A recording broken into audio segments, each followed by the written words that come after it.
Hello everyone, hope everybody's having a great Saturday.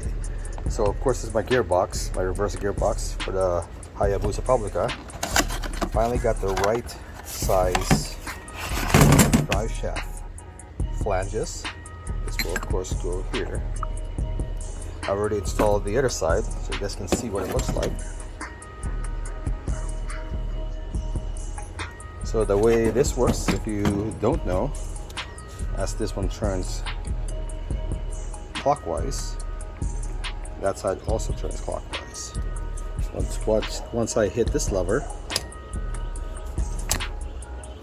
now this goes clockwise and the other one goes opposite direction. So I'm gonna see how I'm gonna get this to fit the Publica.